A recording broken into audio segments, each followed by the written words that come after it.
Real Music exclusive. I grew up like a savage.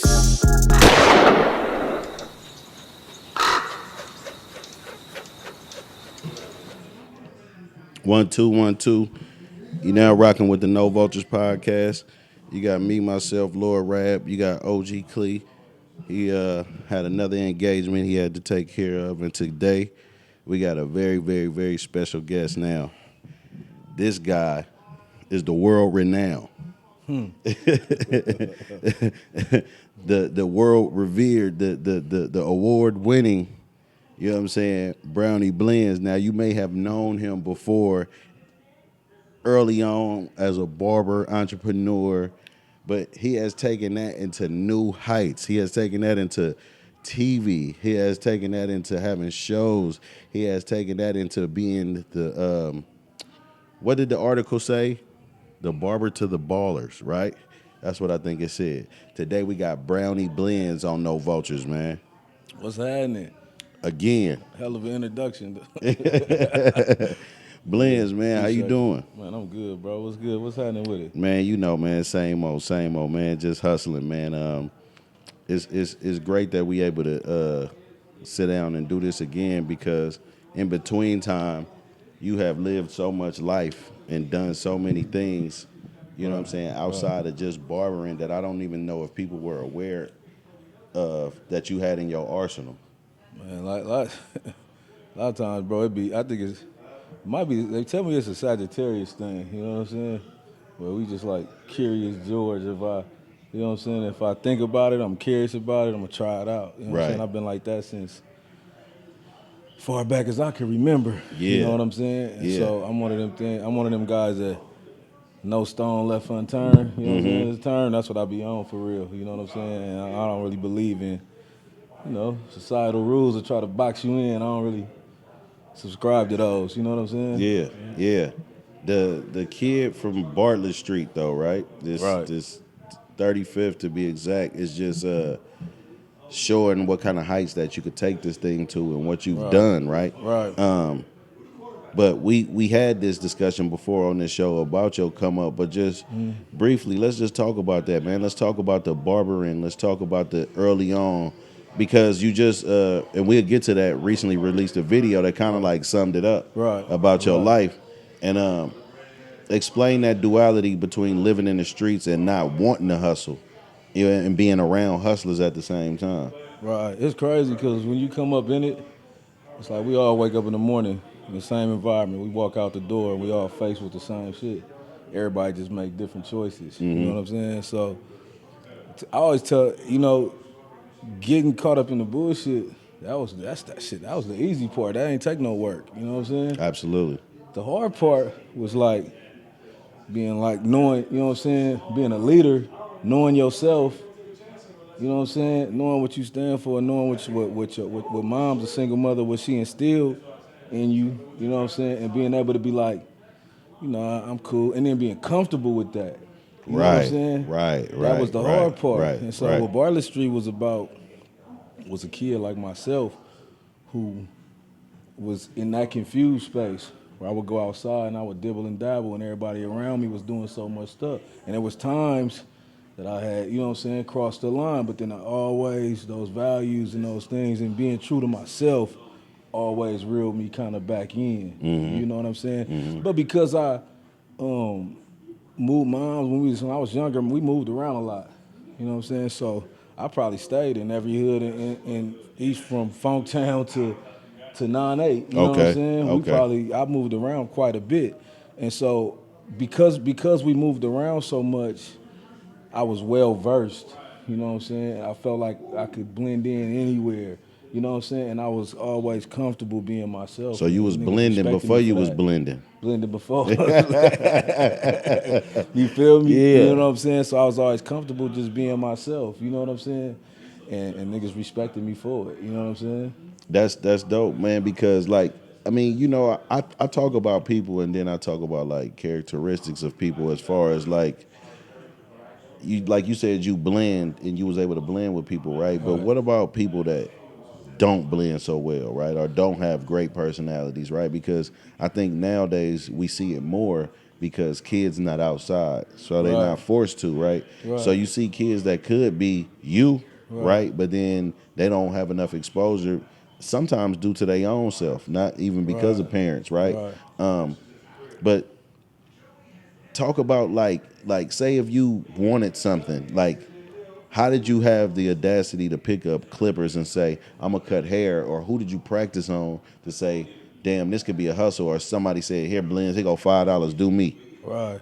I think I always felt one thing I could think back far as I can remember.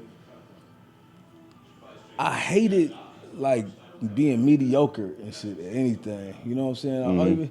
I always like to no matter what I'm doing, I always like to stand out. So I was always curious. You know what I'm saying? And then it was like I would go to the barber shop and I was like, I go get my hair cut and I'd be like, damn. This hella pressure. They got to get me right. It's 10 people sitting in the chairs watching them. You know what I'm saying? I was impressed by what they was doing. You know what I'm saying? And with that combined with, you know what I'm saying, wanting my shit cut all the time. You know what I mean? I got curious. I called a couple of the homies. They came through after school one day, and let me experiment. Yeah. You know what I mean? Yeah. And it started from there. I wasn't even the first person to borrow some clippers. My homeboy Winston lived next door off of 35th. He had bought some clippers. And when he bought, I went and borrowed his clippers to do my first haircut. Them was them all white walls with the cord, and we did everything with one clipper. Right, we lined you up, blended you, cut the top down. You had to adjust it to get it sharp. Right, they got hot as hell on you. You know what I'm saying? To where you was scabbing niggas up, and that was really, how it emerged, and then it went, from there. But even then, even when I was doing that, I never even really. I always felt like there was a bigger purpose for that. I never really feel like, all right, I'm working with these clippers. I'm about to be married to this, and this is what I'm finna be for the rest of my life. No, I went away from that for years. You know what I'm saying, for barbering. Yeah. For years till I went back to it. You feel me? So, like for the people that don't know, because they may have assumed that, like you said, that you was barbering from the time you learned how, or your friends let you experiment until now. But you actually had jobs, like 9 to 5s, gigs. Right. It wasn't until bread got I wasn't even doing barber. It wasn't until I always thought I was gonna be from maybe the 9th grade on. Yeah, shit, I thought I was gonna be the next Hove or something. I used to love music. Yeah. You know what I'm saying? And then barbering just really wasn't sexy enough. You know what I'm saying? For me, I was like, shit, how much money am I make doing that? I mean, it's cool. I'm getting $5 a cut. You know what I'm saying? That's cool. But how much? Can't make a career out of that. I ain't had no examples in front of me. There wasn't no niggas around. You know what I'm saying? Back in the day, it was some raw niggas, but cutting hair. But I don't just remember. You know what I'm saying? The lifestyle. The lifelong barbers looked like the lifelong barbers looked like Hamilton, like the brothers. Right, yeah. With the hard bottoms standing up all day. Al and Ev, I remember them being the OGs that was actually, the first ones I heard talk about having shit, you know what I'm saying, and doing things and being career barbers and stuff like that. Then you start seeing cats like Eric, you know what I'm saying, who came in the game, and he was one of the people who was cutting my hair early on. I remember him pulling up in nice shit and doing shit. So I was like, okay, so opening his own shop. And he was probably one of the first ones that I witnessed doing it the right way, you know what I'm saying, back then. But it wasn't a whole lot of examples, you know what I mean? So I went away from it. Obviously, the game changed now, you know what I'm saying? But it wasn't until bread got tight, you know what I'm saying, in my early 20s, mid to late 20s, probably about 28, 29, bread got tight, and I was like, shit, we could probably figure the timeline out by when MySpace was out, because I remember getting on MySpace, you know what I'm saying? My daughters was just born. I remember getting on MySpace, putting out ads way before Instagram and Facebook. Straight to the garage at the crib. Damn. You know what I'm saying? And I would hit the trip about MySpace. MySpace used to let you send out messages based on a geographical area. And that's what I remember. So I went on there. I hit everybody in that area. Boom, if you need a cut. Way before Instagram, way before Facebook. I've been doing that. Wow. You know what I'm saying? Wow. And so that's really what kind of led me back into barbering. You know what I'm saying? But even then, I still didn't know I could make like a real business out of it to where I'm owning multiple shops and I'm, you know what I'm saying? Yeah. And making a real good living off of it. But Yeah. it went to that. You know what I'm saying? So like some of the most legendary shops, like of course we spoke of Hamilton's, you got Taylor's, you got Jackie's, Cuts and Bends. But Jackie was a person that moved around. Jackie, I believe, started at Cuts and Bends. Right. And then moved around the corner to Havens Court and created a legendary shop himself. So people like that you could see being career barbers and turning it into something. Right. So, but by the time you start cutting outside of having a 9 to 5, you was in the valley already. I was in the valley. Yeah. I had already bought a crib young. I had my daughters and you know what I'm saying, the whole shit. Had a whole family, you know what I'm saying? Married everything in the valley, you feel me? At a young age, 22, 23 years old. You know what I'm saying? Yeah.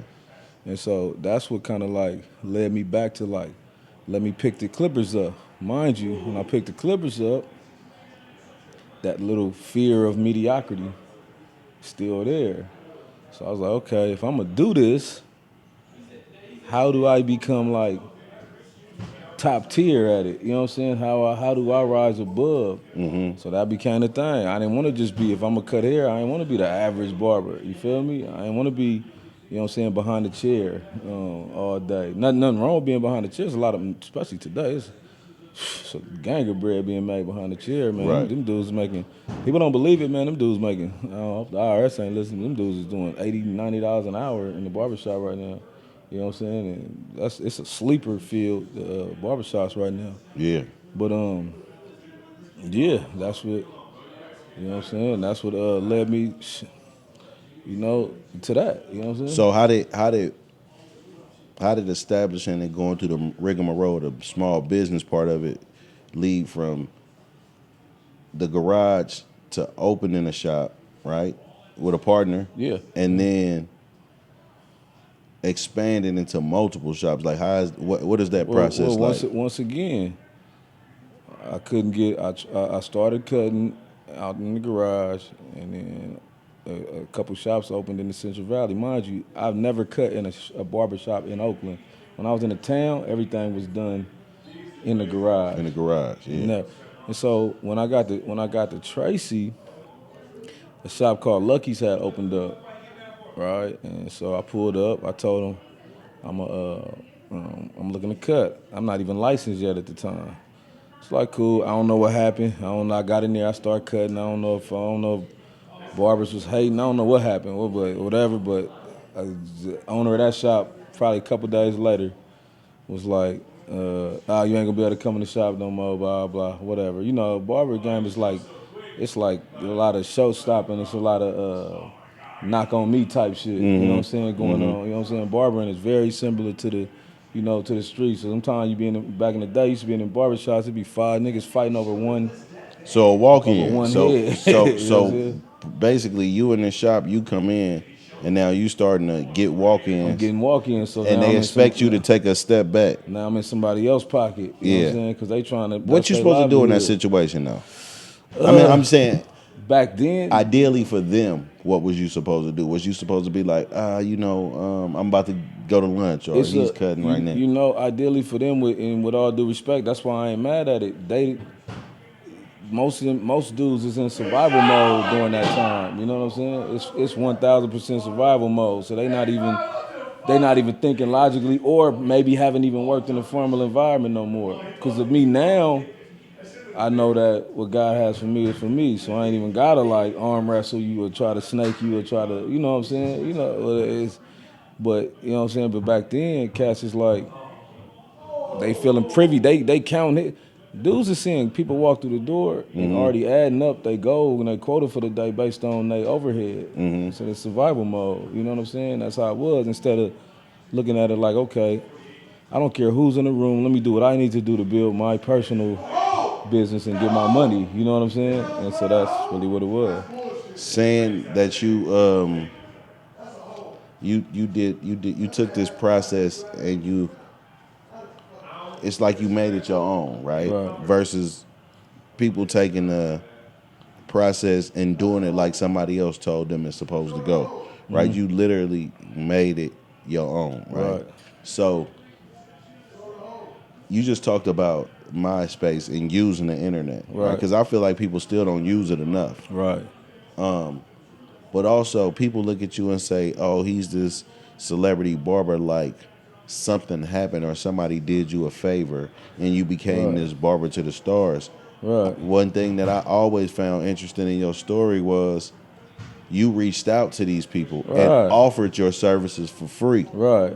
So what could potentially, like, somebody could have told you, "Hey, I cut Charles Woodson hair for $100," and you may be like, "Oh, I need to get at him and charge him $100." Right. But you reached out to people and said, "It's on me." It's on me. You know what I'm saying? Right. It's like starting a new dope game when they gave out samples of drugs and like, you know what I mean, or samples of weed. You smoke this, you tell me what's going on, and basically that's what you did. So what gave you that idea? First I went to this seminar. It was this tour going on called the Blurry Phase Tour with a guy named Mark Marrero, who's big in the game right now. The list of his clientele was crazy. So I went to. He was pulling up to San Francisco, mind you. I don't even really know no celebrities at the time. You know what I'm saying? Outside of the artists from the town. Mm-hmm. And so I go. So all this shit is amazing to me. So I go out there, and I asked everybody at the barbershop that was working in my shop in Tracy, and I was like, "Hey, I'm finna go to this. Y'all want to get a ticket? It's like $50, $100 or something like that for a ticket." Only one person wanted to go with me, LaShawn. That day of the show, I went to San Francisco. At the end of the seminar, me and him went to a bar for a drink in the city after that, and I was like, "Shit, yeah, I wanna. That's what I'm about to do." You know what I'm saying? I said, "I'm about to take this shit to the next level." And then we left. We left that night. I went to the house, sent a couple DMs out. You know what I'm saying? Start posting more haircuts.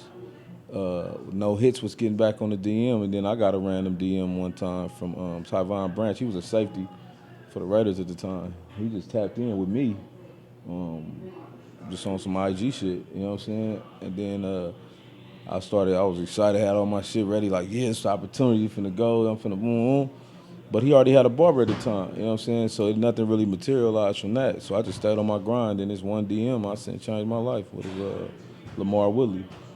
When he moved out here, when he signed with the Raiders as a free agent, he had me at, he got me a shot, pulled up to our Hayward location, cut him up, you know what I'm saying? And we just organically vibed, though, because so much about barbering, bro. It's about energy and vibe. It ain't like the haircut is like obviously, you know what I'm saying, the priority and why they're here. But if motherfucker set your cut on fire, but the energy ain't right, it's not gonna be a long lasting relationship. You know what I'm saying? You gotta vibe with your barber. You know what I'm saying?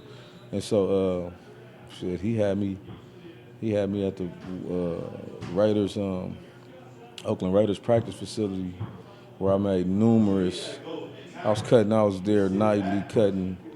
Shit, man, a lot of them dudes are selling insurance right now. Like them dudes, it was a lot of dudes that was trying to make the team. Y'all don't realize during the off season, it's about 150 people in there trying to just make the practice squad. Mm-hmm. You know what I'm saying? So, I wasn't turning no heads down, grinding, and so he had me there. Then I went to from there. It went from the practice facility to season start time. Now I'm in the locker room. Now I'm cutting everybody in the locker room on a weekly basis. Now I'm doing house calls. I'm all over the place. Lamar Woodly's from Saginaw, Michigan, so he hooked me up with sorry about that. He's from Saginaw, Michigan, so obviously that was you know what I'm saying. He linked me with Draymond Green. The rest is history. You know what I'm saying? Mm-hmm. From there. I'm just trying to stay racked up like you. Put an 8 in a 1 and do magic. Tryna stretch hair run like elastic. Eco-friendly drug dealer, I don't waste no plastic. Use all 4 corners of that baggie. All I ever wanted was a bankroll. So I pull up on Champ before the bank close. Say no to stank hoes and stank clothes. No paramedic pimpin', nigga, we don't save hoes. Yeah, rest in peace to Lil